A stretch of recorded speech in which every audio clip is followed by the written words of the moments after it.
தாய் தமிழ் உறவுகளுக்கு வணக்கம். சற்றுமுன் கார் விபத்தில் உயிர் தப்பினார். சற்றுமுன் கார் விபத்தில் உயிர் தப்பினார் என்ற தலைப்பில் இந்த காணொளியை நாம் காண்கிறோம். சற்றுமுன் கார் விபத்தில் உயிர் தப்பினார் ஒரு பிரபல நடிகரின் மகன்.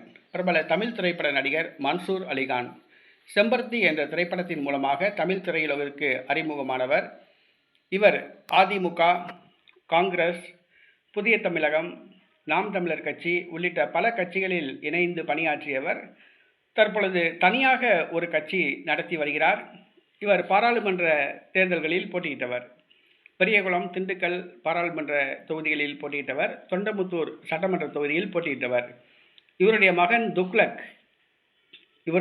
மகன் துக்ளக் சற்று முன் கார் விபத்தில் உயிர் தப்பியுள்ளார். காரை வேகமாக ஓட்டிச் சென்று மரத்தில் மோதி கார் கவிழ்ந்தது. அதிர்ஷ்டவசமாக உயிர் தப்பினார். கார் பலத்த சேதமடைந்துள்ளது. முதல் கட்ட தகவல் அறிக்கையில் அவர் அதிவேகமாக கார் ஓட்டியது கண்டுபிடிக்கப்பட்டுள்ளது. இளைஞர்கள் பொதுவாக நிதானத்தை கடைபிடிக்க வேண்டும். இருசக்கர வாகனங்கள் ஓட்டும்போது கூட அதிவேகத்தில் ஓட்டிச் செல்கிறார்கள். பிறருக்கு ஆபத்தை விளைவிக்கின்ற வண்ணம் உள்ளது. பிறருக்கு அச்சத்தை ஏற்படுத்துகின்ற எண்ணம் ஏற்படுகிறது.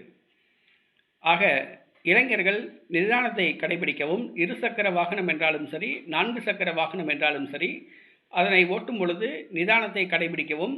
சாலையில் வண்டி ஓட்டி வருபவர்களுக்கும் உங்களுக்கும் அதுதான் பாதுகாப்பு.